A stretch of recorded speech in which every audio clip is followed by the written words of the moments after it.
আমরা দুরাকাত করে নফল নামাজ পড়তে পারি এবং এই শবে বরাতে সন্ধ্যা হওয়ার পর থেকে ফজরের আগ পর্যন্ত এই সময়ের মধ্যে আমরা চাইলে কোরআন তেলাওয়াত করতে পারি, আমরা চাইলে জিকির আজগার করতে পারি, আমরা চাইলে দুরাকাত করে নফল নামাজ যতটুকু ধৈর্যে কোলায়।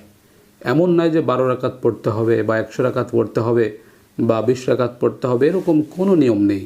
আপনি চাইলে 2 রাকাত পড়ে আল্লাহর কাছে তওবা করবেন, আপনি চাইলে আরও বেশি নামাজ পড়বেন। আপনার যদি শুধু মাগরিবের নামাজ এবং এশার নামাজ, বেতের নামাজ পড়ার পরে আল্লাহর কাছে তওবা করে মাফ চেয়ে ঘুমিয়ে যান, তাতেও কোনো সমস্যা নেই।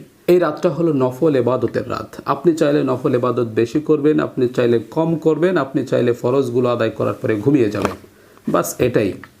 এবং অনেকে জানতে চান যে এই রাতের নামাজের পদ্ধতি কী। আসলে এই নামাজটা হলো সম্পূর্ণ নফল এবং ব্যক্তিগত। এই নামাজের বিশেষ কোনো পদ্ধতি নাই। 2 রাকাত করে নফল নামাজ পড়বেন, আপনার